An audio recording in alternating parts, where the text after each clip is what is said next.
I'm trying to get into that animation. So just kind of taking a look at this one, see if I can make it fit in here. So there's the line of action for the beginning part, and just a circular shape. So they have three particular shapes. The head's the largest to the torso, and when you take a look, this one's pretty good as far as the foreshortening and the pelvis, or the waist of the character. So when you see that part, you can blend that off, and the tail is kind of an extension of that line of action that you draw in there. And then the wingspan is necessarily the shoulders, just like off of the stick figure. So it's coming out straight, but as you can see, it's kind of arched back a little bit, and you can build that section up in the shape as you go. But it's easiest just to go with the front character, at least the face of the character, where you can find the center line for the eyes, the eye line for the bottom part of the eyes this way, so you're getting that drawing through the character, makes it much easier. And then the distance between the eyes, there's kind of like a stripe down the middle of the head, makes it easier. So it's a character study that you're doing, and then the section here. So if we do the circular parts, just like the egg character, this one, as it goes around in perspective, you're not seeing all of it. Okay, but there's still this line. If you did a circle for the egg character, that's where it would be, and that's also where the beak is coming out. So if you just think of it as a triangular shape, it makes it that much easier. The center line kind of has a little arch to it. You can't see it, but it's brought over from the other drawing and over to the corners of the mouth. So these corners, it's a symmetrical character, just in asymmetry when you draw it in perspective. So here's the bottom part of the mouth opened up, so that makes it pretty easy. And then the circular parts for the undersides, the cheeks, you're seeing this right by the beak there. And the circle for the eye is just the character style, and building that up. And also the pupil. Now again, trying to show the iris and a little bit of the highlight just to bring the character a little bit more to life there. A little bit of the eyebrows coming up. And the center line for they have like little feather hair. This is also characteristic of the line of action that's kind of blowing in the direction. So at least you can see it. So it's just kind of laid out enough where you can go through the rest of the character to see where the body lays. So when you get to the midsection, it's behind it. So you're kind of drawing through it a little bit. But there's that circular shape, kind of a bean type shape. There's the back line, tail feathers right into this pelvis area. I'm going to shorten that up a little bit. Remember that foreshortening is when it's a drastic perspective. And this line coming up.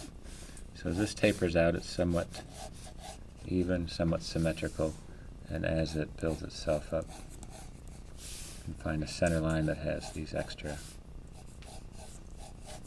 pieces in there. Okay, so that's basically the main character. Now when you add the wings, you try to think of it just like, obviously a cartoon, but still trying to find out where it's connected. So when you look at it, you're looking at the final sketch. You have to determine the actual basic shape that this is. And if you just do it with a shape like this, and just think of it, here's the shoulder for a bird anatomy. And it cuts back, ornithology for that part. And this one tapering over. So you're getting a little bit of a exaggerated wingspan when they do the feathers, and then whatever feather you do, they're repeating it. So we'll try to get some actual bird photo reference so you can see some of that detail for you.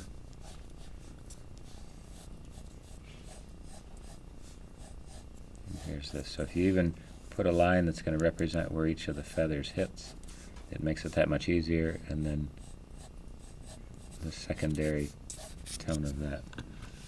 And you can see a little bit of the underbelly and a little bit of the foot. So being that today is the significant about today?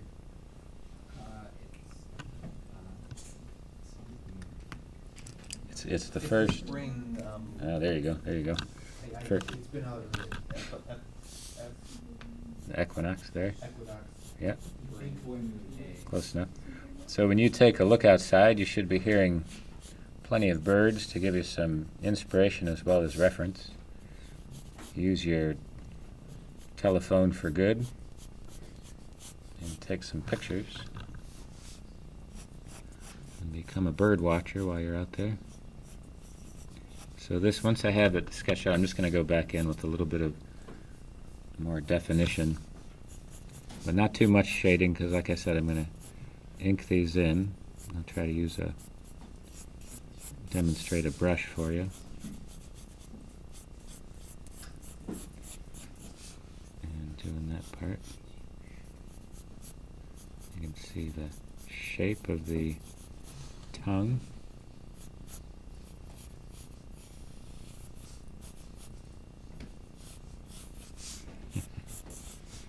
And just kind of separating this out.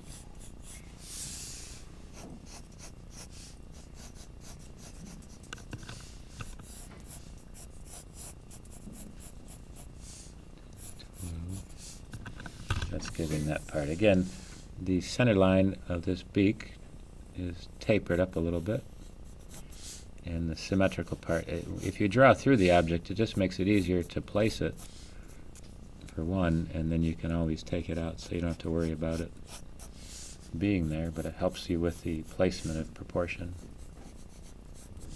and the drawing as well.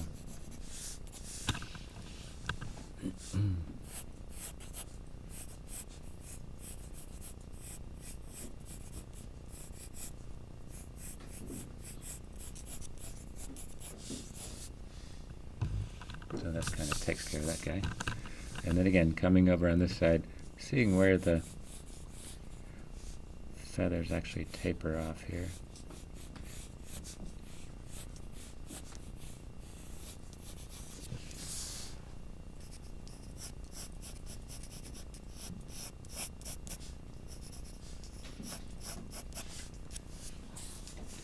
And this part where it tapers up into here, there's a center line that shows the peak. Now keep in mind, this is all stylized when you look at it, so it's trying to get you to think back to the original look of a bird.